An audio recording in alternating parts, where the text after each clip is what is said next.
Okay, welcome to the September 3rd Shadow Tech Alchemy biweekly Zoom call.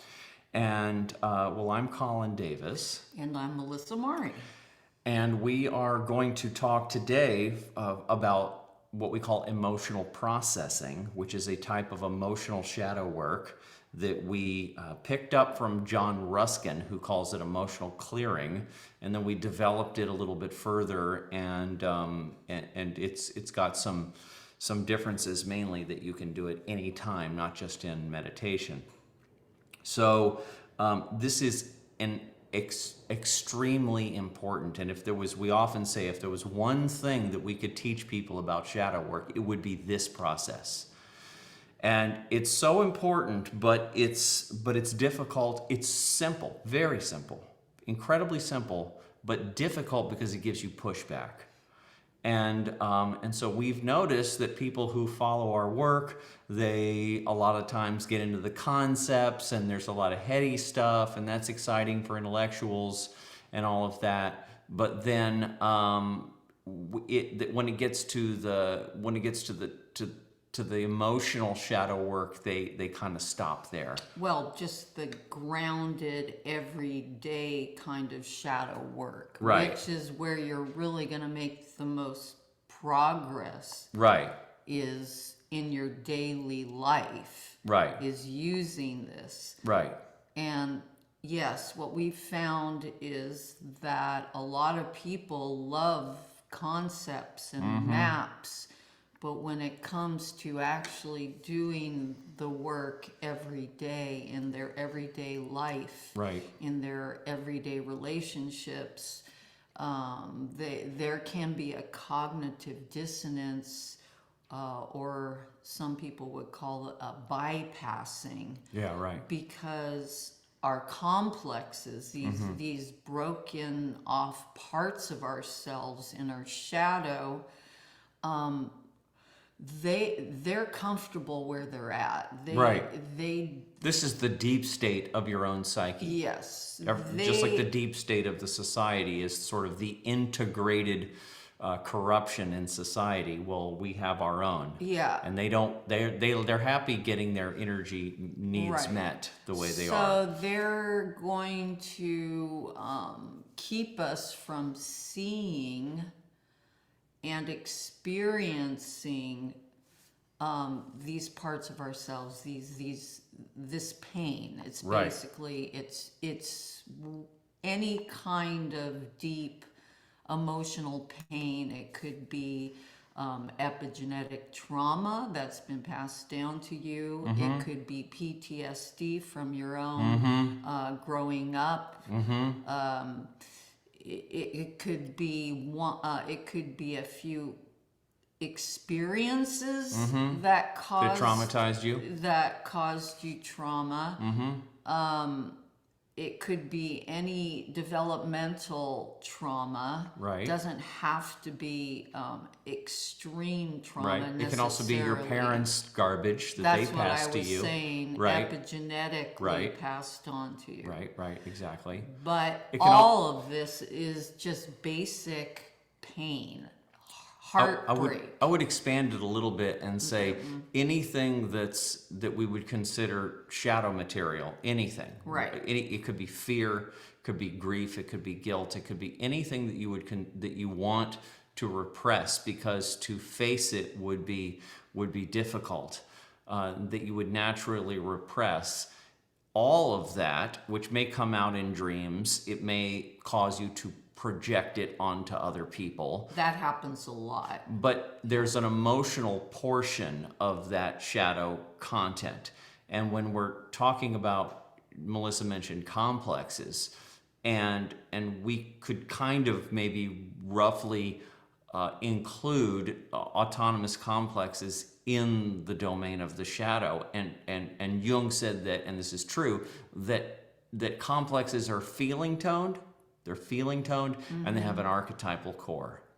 And so when you start working on yourself and start pulling up all your dark stuff, and you get to the emotional component of it, you have to do something with it. And the thing about the emotional component, which is in neurophysiology, it's in the limbic system, or so they think.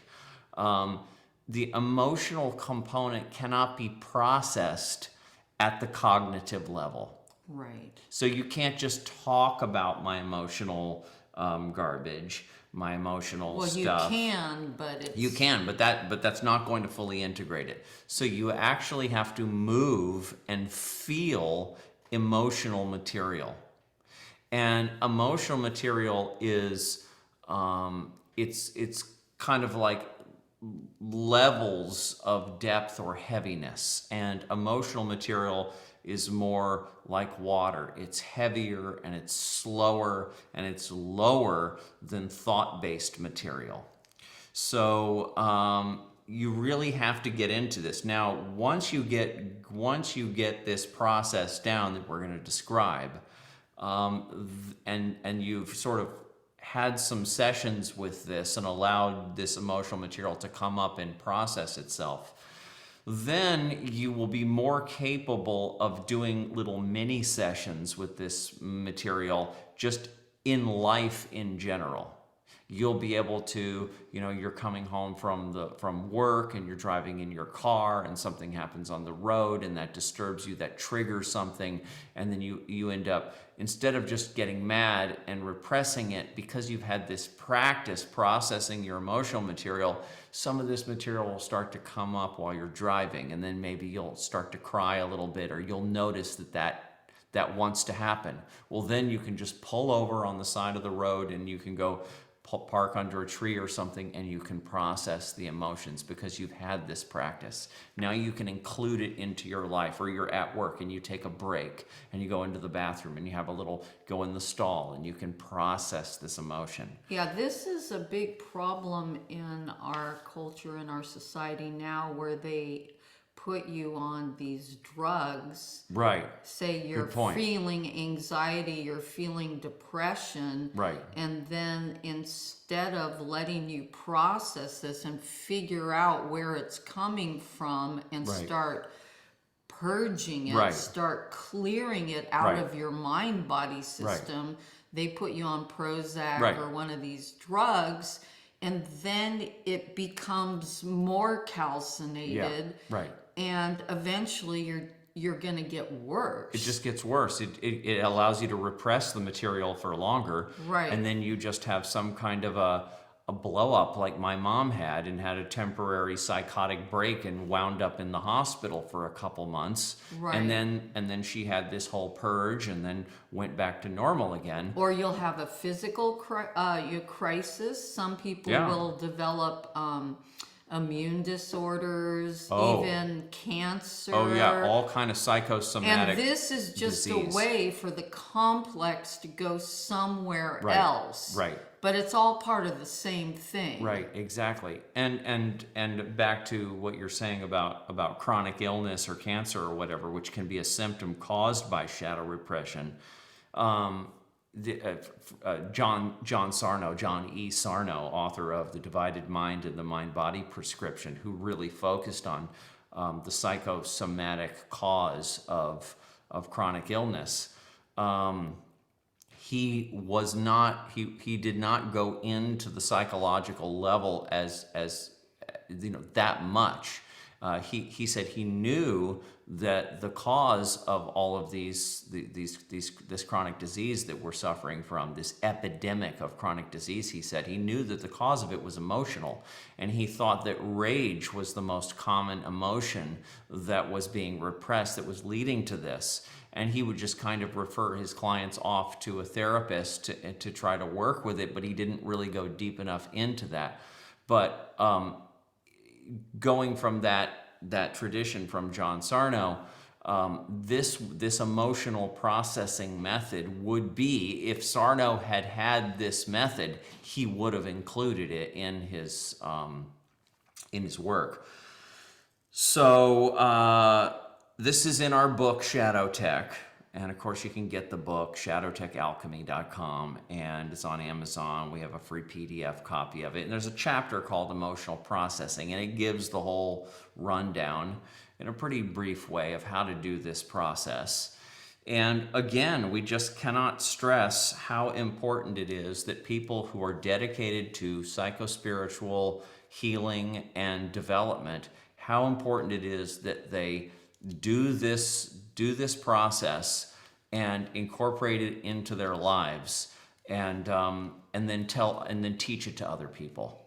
It's absolutely, and if you Yeah. and if you think that you're this is your path, you're a wounded healer, you're a self healer, Yeah, I was going you're to an say alchemist, anybody who's a coach or a or healer you're a coach and you're or a teaching other people, psychotherapist, you've got to know this. you gotta know could this. help your clients so much by just teaching them how to do this and Yep. start doing it yourself. It would alleviate and set them on such Yep. an incredible healing path. This just Real opens the door healing. for all deeper shadow work.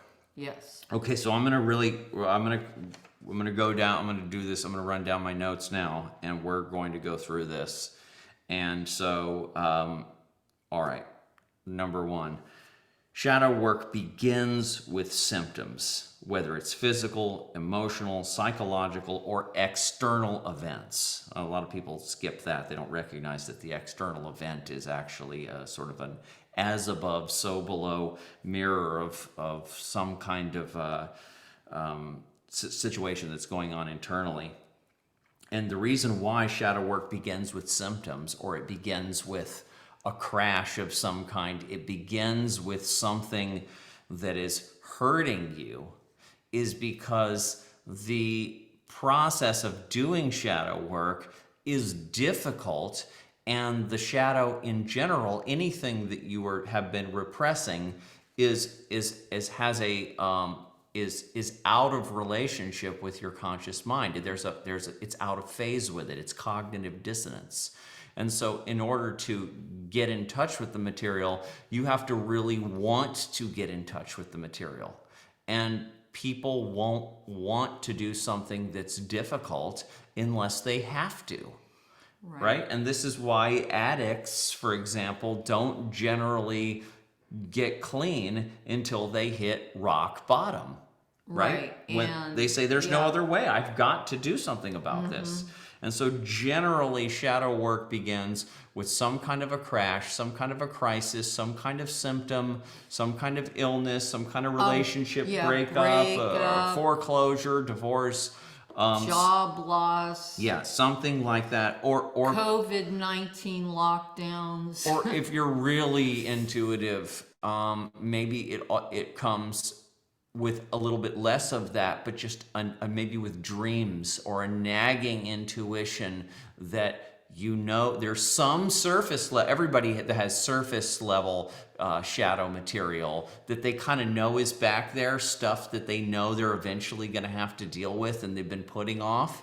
And maybe the person just intuitively recognizes, okay, I'm this old now, I'm not getting any younger, I need to start working Could on be such and such. midlife crisis. Yeah, midlife. Yeah. So it's generally how shadow work starts. Is that life puts it on the table for us, and a lot of people, you might even try to avoid it and take some drugs at first, and that doesn't work, and then at some point you realize, okay, I've got garbage that I need to take out, and it's very stinky now, but I'm going to have to do this, and I'm going to do this, and they put their will into it. So that's how it starts. And I'm going to get to emotional processing just by going through a couple steps here. Shadow work in general starts with acceptance of all thoughts, memories, feelings, impulses, dreams, and any external drama that you would consider dark, or or something that you don't want to deal with. And so it starts simply with acceptance. Acceptance that I have to do this work, acceptance that these thoughts, these memories, these feelings are part of me and I need to get to know them. Acceptance of the material. That's where it starts. And then from there, it goes into active excavation. Actively going, I've noticed, like starting noticing your cycles, starting to notice the things that every time you get into a fight with your partner, or every time you get mad on the road or at work or whatever, and noticing the common triggers and the common environmental situations that trigger your destructive feelings. Just noticing, hey, this is cyclical. This has been going on for many years. Oh, I see my parents had this too. Or just noticing, or just let's say when a memory shows up, instead of shoving it back, it's like, okay, let's go into it. Let's go into the memory. Let's sit down and let's really go into the memory. And at some point, you can do some active imagination with it, where you actually kind of turn the old memory into another story, and that's something that you can do. But just all right, let's look at this. Or a feeling of fear around something that's pending in the future. All right, let's just put this on the table. Let's go into the fear. And it's an active first acceptance, and then an active archaeological dig, where you say, I'm going to go looking for this shadow stuff, and I'm going to bring it up, and I'm going to put it all on the table like an archaeologist does, with all little pieces of the bones. They just keep digging, and oh, here's another vertebrae, and then blah, blah, blah, and they just keep digging, and they start making a whole picture, a whole display of what was down there. And so that's the active mode of shadow work. And that is part of mindfulness. It's just part of a general, continual, 24/7, high-level mindfulness of watching the mind doing what it's doing, watching the emotional body doing what it's doing, Watching the physical body doing what it's watching doing. the physical body doing what it's doing, watching the external stuff going on there, what we call trauma drama, and how conflict is going on in life, which is just a response to things going on internally. And this is the active part of shadow work. It's actively excavating and tracing things down, and writing down your dreams, and interpreting your dreams at some point, and actively getting involved in looking at all the stuff that you didn't want to look at before, and making a project of it. Basically just becoming a garbage processor.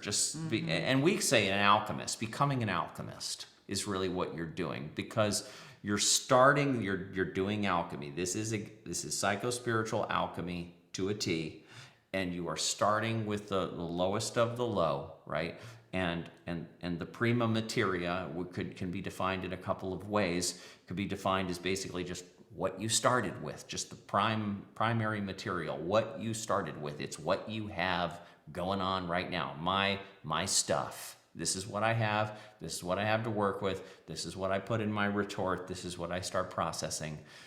But it's also the negrito. It's also the yucky stuff. It's the real dark sludge that you put in there, and you start to heat it up, and you start to burn it up, and you start to break it apart. And you're doing this breaking apart with the energy, with the active light of awareness. You're lasering down onto these negative aspects of yourself, and pulling them up, and writing about them, and making a project out of this. So that's the active side of just shadow work in general. And then we get to the emotional processing, and everybody that might have some kind of psychospiritual method or methodology that they might have developed themselves. They may not have this emotional processing thing in there. This is something that we're putting our own system together, and we try it out in our laboratory of our psyches and our relationship and our world, our lives. And then we work on it for years, and we decide whether or not this is working or not, whether it's a useful thing or not. And so this is our a formulation, and we believe it's absolutely essential. So now the emotional processing is where you get to, and even though I said shadow work starts with acceptance of your dark material, and then it moves to an active mode of analyzing and then it moves to shadow work, emotional processing work. That's kind of a rational approach. But to tell you the truth, if you know about the emotional processing, you can do it. You don't wait a few years or whatever. Oh, that's next on the list. I haven't gotten to that. No. You do it now. I think it should be part of every process of analyzing. There's always going to be an emotional component to this. This is basically your emotional energy system. Yep. And it is holding blocked pain, Blocked energy. blocked energy. Yep. And now, I've said this before, and I think it's really important that if you can imagine emotional pain kind of being like physical pain, right? And I have found, I believe for myself, and this may be the case for other people, that emotional pain is sometimes harder to deal with than even physical pain. Yeah. Because what you have to do, a lot of people, even with their physical pain, they'll take pills and all this. But the way that I deal with physical pain is by accepting the physical pain, and by accepting it, it's like it clears the pressure. Right. With emotional pain, it's even a deeper layer of that. And the only way to process emotional pain is to fully accept and surrender to the experience of feeling that pain. Yeah. Right. Fully. Right. Allowing it to come up through Right. your system. Right.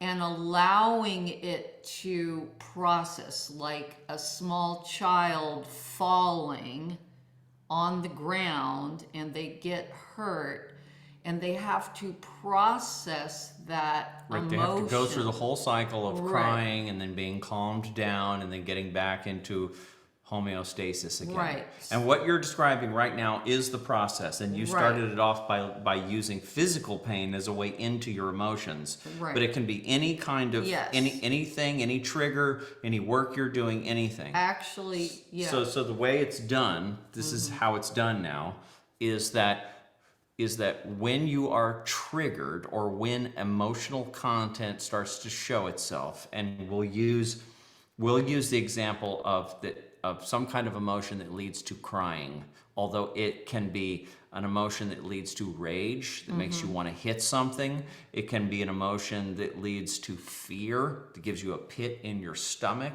But this crying one, this sort of grief type of emotion, is probably the most common one, and then you might have the rage underneath it. I think maybe men might start with rage or anger, and then it might turn right. to grief. Yeah, but I've also seen that the grief comes up and then there's rage underneath it. So they're all totally, these emotional molecules are tied together. It could be anxiety. Oh yeah, it can be anxiety, exactly. So whenever any of this emotional content comes up in life, or when you're doing work, or triggered, or cycles triggered with your partner, whatever it is, what you do, now let's first just, if you're alone, then that's great, because you can just go stop what you're doing, and you can go sit down in a quiet place,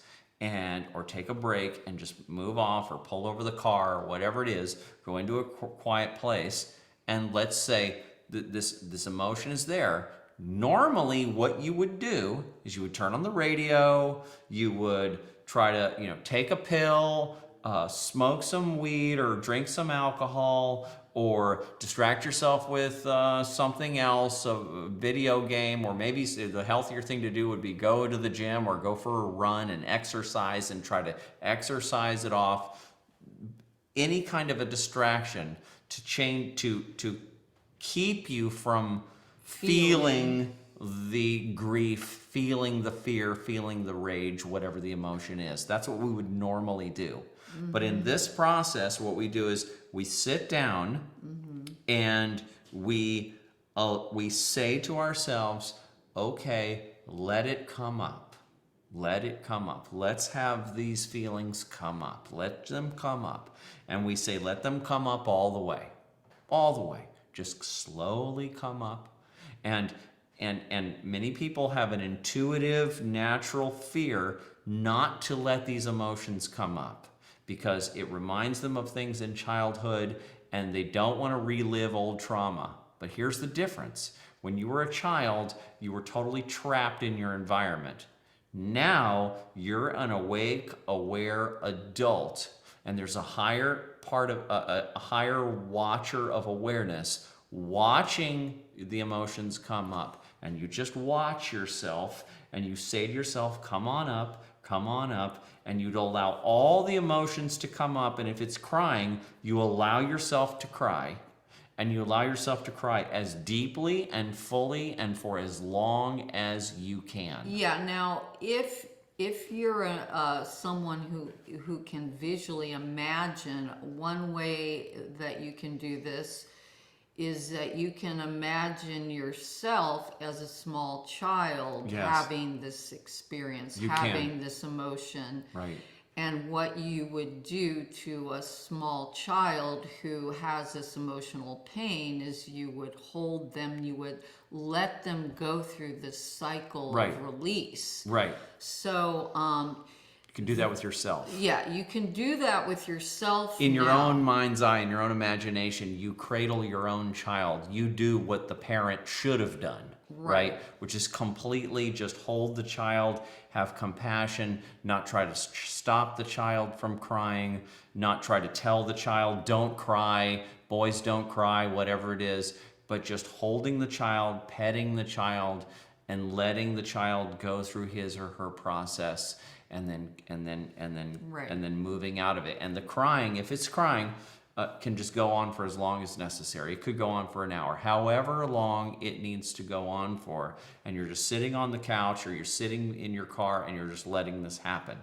Now, if you're with a partner, you can, and the partner triggers you and you have a cycle going on with your partner, then you have to either, at some point, with these cycling complexes, they want a party. They want a party, and so they're going to want to turn. And the husband's not going to let the wife leave the room. The wife's not going to let the husband leave the room. These complexes that work together in relationships, they want to tango.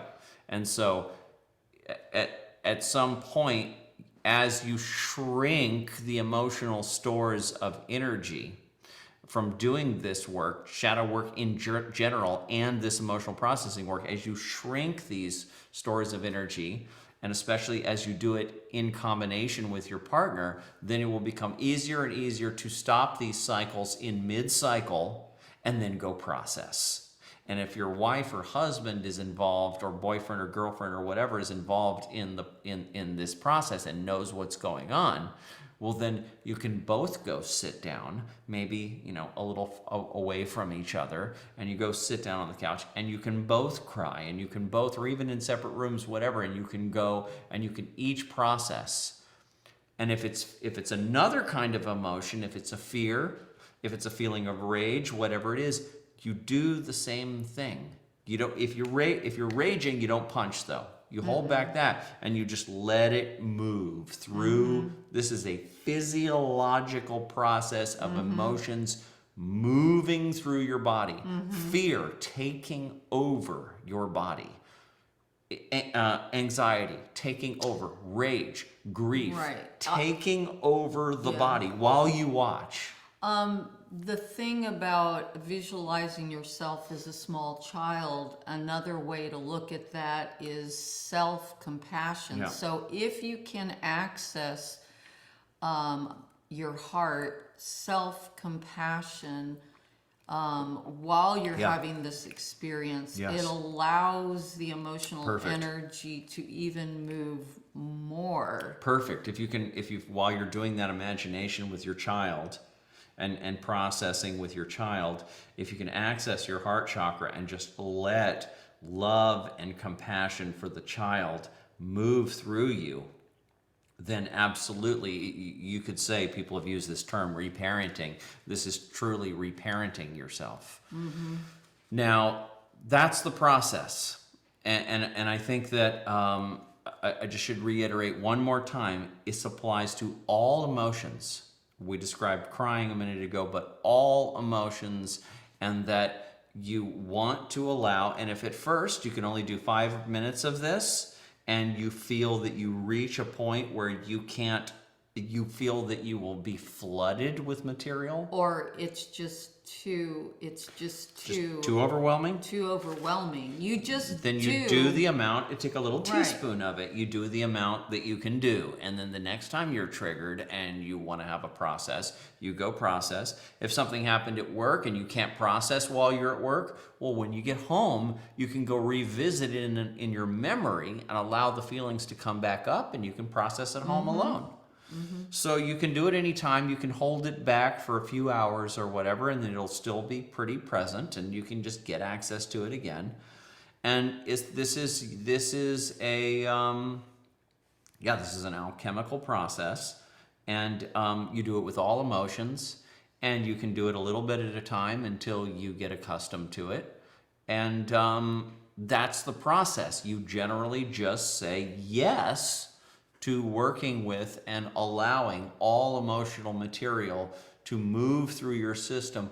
And what it eventually does is that it shrinks the stores of energy. It starts to reformulate the physiological channels that are often cut off by the process of growing up in modern civilization, and the kind of parenting that we have in modern civilization. And so you're retraining your whole physiology. And the last thing to say is that this is a process that will give you, you will at first, when you really start doing this, you will get a lot of results out of this at first. Once you kind of get into it, you've done it 4, 5, 6 times, and you've really started to get comfortable processing your emotions in these sessions, then you will feel lighter, you will get some obvious results out of this, but then you will also realize that this is something that you'll be doing for the rest of your life, and it just becomes part of your daily practice. And you may not do it every day. You may do it once a month or every few months or whenever it comes up. The phrase came to me a few years back that it's our suffering brings us to grace. And grace is when you do this emotional processing, if you're doing it correctly, then after you go through the emotional processing, you might not feel it immediately, but maybe the next day. Yeah. There's a more of an open, compassionate heart. You will feel clearer and more grounded, Lighter. lighter. You might have some kind of a raising. When I first started, I remember after a few of these, I remember one time at least where I kind of felt like my consciousness had kind of come up here. It's kind of not from here. It was kind of up here now.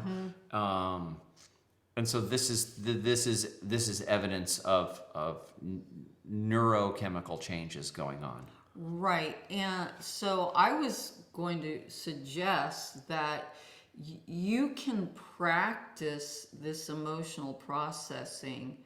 Now we're so addicted, which is bad in itself, but we're all online, or a lot of us are online, social media. I'm not online that much. I know, but I am online a lot. I'm not on social media that much. But you can practice this with any kind of trigger. So, say you are triggered by something in the political or in the whatever culture. it is in the culture, by a person, by a concept. You can, if you ask yourself and you take that trigger, the emotion that you feel, whether it's anger, and then you just don't respond online to the trigger, because that just feeds the complex. Right. You just stop and you ask yourself, why am I triggered by this person, and where is this coming from in me? And you start to you can just feel the emotion. Like, I just saw somebody who was incredibly triggered by Alex Jones. There's a good example of people get incredibly triggered by Alex Jones. Yeah, or Trump. Or Trump, or Hillary Clinton, or whatever. I think these days it's mainly Trump. But if you can just take that trigger, what is it about Alex Jones or Trump or this person that makes you feel? What is that emotion that you feel? And then just turn it around and put it in the mirror of yourself and feel that emotion. Right. And just sit with Right. that anger or Right. that Right. frustration Exactly. or whatever it Right. is. That's the thing about this process. Now, Ruskin was putting it into the context. I mean, he might have put it into a broader context, but I remember it was part of a meditation practice where you have a daily meditation practice, and you get in touch with these emotions, and so you can go into them at that point. But you can do this, like you said, at any time, and anytime you're triggered, whether your spouse triggers you, or whether some environmental thing, the traffic triggers you, or whether it's something in the news, or whether it's Trump, or whether it's you said Clinton, or whoever, your Vladimir Putin, or whoever it is that's is the as Matthias Desmet would say, is the object of your anxiety. Right. The person or thing that is the object of your anxiety, the one who is the scapegoat for your shadow, the one that you are projecting onto. And so when that person or event or thing comes into view, and your shadow material or complex is triggered, then at any time you can say, okay, I'm triggered. I'm going to now process this emotional material. Just think if more individuals were aware of this, especially even people that are quote unquote red pilled, understand these concepts about the deep state and all this. Just imagine if they take it one step further, that they start to see that their projections of this evil out there are reflections of parts of ourselves that need to be worked on, Right. and processed. Right.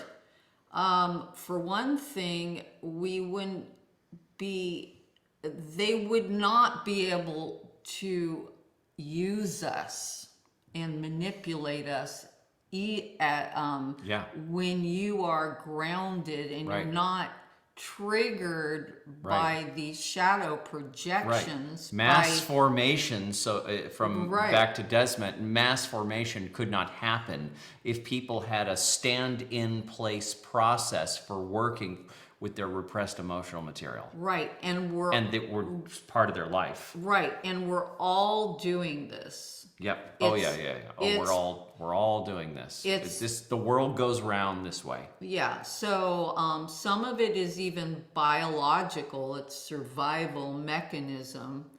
Yeah, there's a difference between being emotionally triggered, right? You're emotionally triggered. You said it's biological.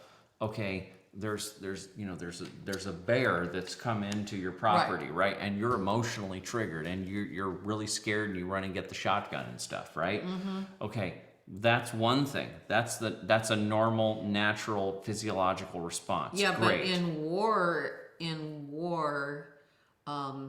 and in these instances of severe trauma from the external environment can cause a break in the psyche, right? Yeah, well, yeah, you can be traumatized, and then you can have a complex form around that. If you were and then it'll attacked by cycle. a bear, Right. you Then would have some you sort of you might have a PTSD over that, and then that can cause a loop that you then have to try to excavate down to and release through this process. But there's a difference between a natural time to time, from time Right. to time, emotional response. You find out that the teacher's doing something very destructive in the classroom, and your kid goes to that school and has that teacher or whatever, and you get mad and you go down there and complain to the teacher or the principal or whatever. That's a normal response. But when you have a when you have a continuing trigger, a Right. chronic, the term chronic is what we're talking about here, is when you have a chronic cycling where every time you see that political person, or every time such and such happens, in this, or your boss does this particular thing. right, and you just or you had a different boss, and then now it was the boss, and now he's gone, and now it's someone else doing it, but it's a chronic triggering and cycling. Well, then that is where you have something repressed, something stuck. That's where you have a complex. That's where you have something repressed that you need to get a hold of, and you need to start processing it.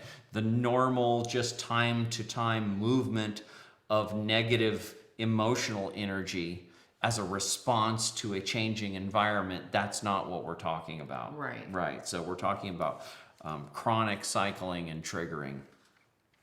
So that's the process. That's the emotional processing, and again, it is in a chapter in our book Shadow Tech, which you can just get, and then you can have that, and you can go over that, and so that's always there for you. And we would love it if people would do this work and then do it for a little while, and do it 5 or 10 times or however long, for a few months or whatever it is, and then get back to us and tell us what it's doing for you, and then if you can start teaching it to other people. Right. And you can, of course, always get John Ruskin's book Emotional Clearing, which is the original book that this process came out of. And there are some other people that are teaching it, and Michael Brown, The Presence the Process. Presence Process by Michael Brown was something we looked at about 7 years ago or something, and I remember it being similar. He started the journey of understanding this through chronic pain. Yeah, he did, right. And then he traced it back to emotional pain. And Yeah. it's basically the same process, is Yep. that you bring total presence to the emotion, to the trigger, and you allow it to be. Right, and you just Yeah. allow it to move, and you allow it to, because again, when you're an adult, and if you're the kind of person that can even listen to the stuff that we talk about, you're at the level where you can watch from above your mind body go through an emotional process, and you can sit there and say, okay, yeah, this doesn't feel good, yeah, I remember this, yeah, I'm crying now, or I'm enraged right now, and this is happening, and you can just watch, and you can allow, and if it becomes too heavy, well, then you can stop it. You can stand up and walk out of there and go do something, and you can stop the process at any time you want to. You're an adult, and you're in control of your own mind body, and you can Yeah, but the main thing is to sit in the emotional energy and not do anything else. Do not distract Right. from it. Right. Do And not try to displace it. and this is going to be a very uncomfortable thing to do. Yeah, this This is why, not going to be a fun thing to do. It's going to be an uncomfortable but necessary thing to do. And after you do it enough times, a handful of times, it's going to be more, you're going to get more and more used to it. And it's not going to be as uncomfortable. And it's going to be fine. And You gonna also be fine. get in touch as you do this through life, and it becomes part of your practice, like brushing your teeth. You can start to have more connection to this more subtle nature of your emotional body, and where you can feel these emotions not in an intense, triggered kind of a way, but in a more subtle way.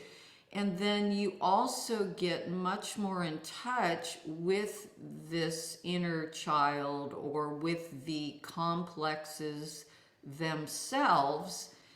And it just adds to your overall development Yes. of your own soul, of Yeah. your own Yeah. life, Yes. right? Yes. The more that Yes. you understand thyself Yes.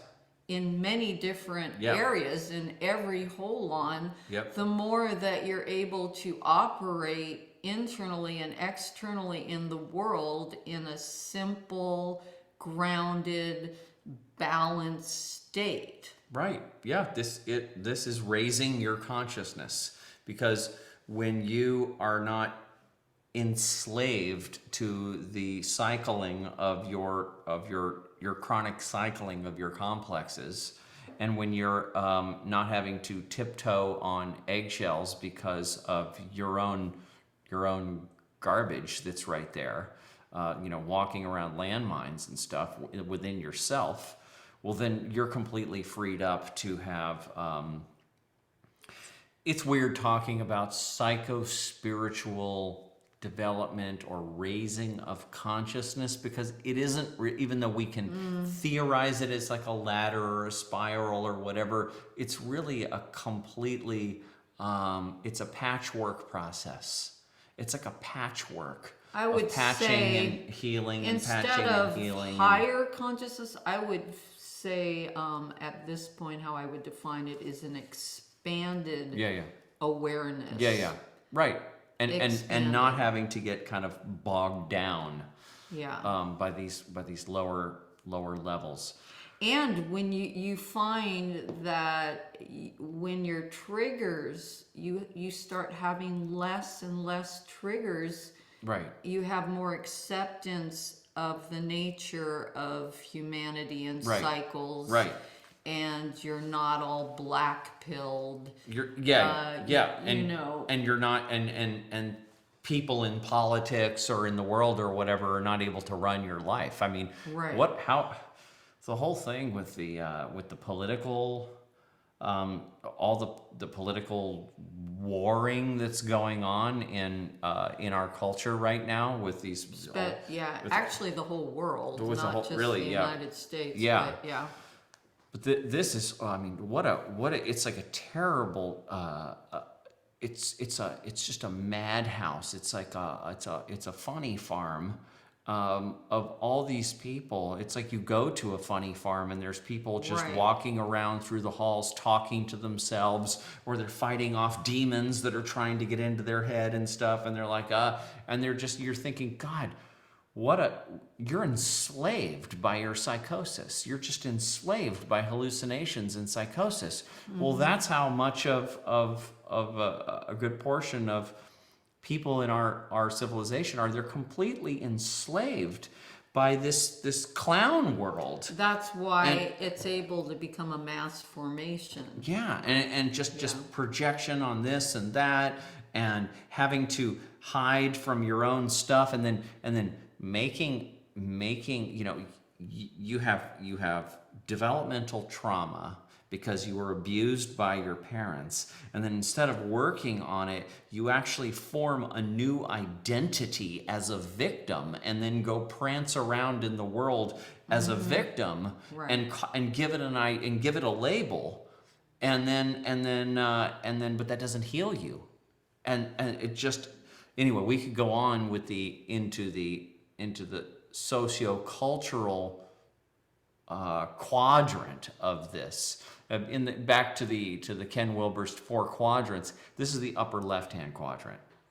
So, and we've been talking about this actually. Maybe I'll just say this briefly before we end this. If you go to the integral theory 4 quadrants model, this is the upper left-hand quadrant where you're doing, psycho-spiritual developmental work on yourself in your own psyche. And then it isn't until you get to the lower left quadrant where you start to find all this material in the collective, and there is a self-similarity is the term between all the quadrants. Now, when you go over to the body quadrant, the upper right-hand quadrant, that's where you get all the chronic illness. And that's where you get all the symptoms and all the physical pain and upper all that. right with the physical pain is directly connected. They're to, all mirroring each other. Yeah. And then you go into the lower right-hand quadrant, and you get all of all of the integrated corruption that's going on in the world, and just how the whole. I mean, look at the whole. Just think an economy. The economy of a civilization is dependent on that civilization finding new enemies to go to war with all the time. And then the way we go to war with these other countries or these other tribes or whatever is that we project, right, our own shadow material onto them, and then the leaders who are psychotics go get them, and then we have the excuse to go invade another country and take their resources and stuff. Just imagine. So the fact that we're not aware of our shadow material, that we don't know how to process our shadow material, that we don't have a holistic way of understanding this, and we're still stuck in the lower left-hand quadrant mythical understanding of evil, or maybe in the rational modern world, we're just dismissing it and saying there is no such thing as evil. And so this allows because we're so ignorant of our shadow material, and so we're so ignorant of how this works psychologically and sociologically, then we just keep on turning, and we're just addicts. We're just husband and wife that beat each other and never stop and just keep on turning.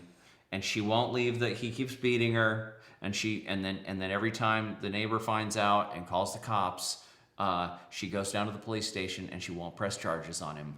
And then she goes back to him, and when the family goes to her, she says he loves me, and it's just an ongoing. But it's more than that, because her own shadow complexes her own complexes are actually Getting enjoying. Fed. They're getting fed. It's always a dual. A dual experience, a dance that's going on. We used to call it the victim-victor cycle. Or Eckhart Tolle uses the understanding of the pain body, and so we have this big collective pain body, and then we're just turning these chronic cycles of basically addictive chronic cycles that are rooted in our own repressed pain and pathology. Yeah, and there's another way of looking at it through doing this emotional processing. The presence that Eckhart Tolle is constantly talking about, you will open yourself up to that more. You will more potential experience. For that. That's what I mean by expanded consciousness, is what he calls presence. Right. It's the same thing. Right. And it's just... it's the watcher being it's the watcher aspect being clearer and higher It's and able to operate without all of the yeah, that's part of it. Yes. all the chatter. But just imagine if more people really understood how to do this in their day-to-day life, that there would be more balance. We would mature as a Yes. civilization, as a species. We would mature. In fact, the way I see it is that if it, I mean, a lot of what we talk about is coming from the Jungian tradition, and Jung didn't have this emotional processing, and there's a number of things that Jung didn't have that could fall into that same tradition and be considered updates. And just imagine if, and I don't really blame anybody, because the Jungians who, there was a lot of progress made in the Jungian community, but it never really could spread to the rest of academia because they were too, as a whole, too immature. And really, that expands out to the whole civilization. We were all, as a whole, too immature. And so, and then a lot of the Jungians themselves didn't really even go deep enough. And so there has been this opportunity has been presented. There's a lot of basic work had been done by Jung and people before him, and was kind of laid out and said, kind of, here's what you need to kind of go in and do this work now. And then people just said, okay, thanks, but no thanks. And they just let it sit there. And that's kind of where we are today. And so all the tools are on the table, and there's even new tools now, and everything is available now for us to start to do this deep psychospiritual shadow work and do this maturation work. It's all right there. And it's just up to people like you and me and you to say, okay, I'm doing this. And you will kind of fall into the position of being a pioneer, really. Yeah, and if you're already... Because there's not enough people doing it. Right. You'll be at the cutting edge. If you're already doing some kinds of healing work, either with other people, yourself, and you have developed these parts of yourself that can see the watcher, mindfulness, meditation, any of these things, just do this for a year. Just Well, you'll every never time, stop. every time you're triggered, just don't distract from it, and just allow the emotional That's it. energy to be, That's it. and see what happens. Yep. Just Just do it. yeah, just do it.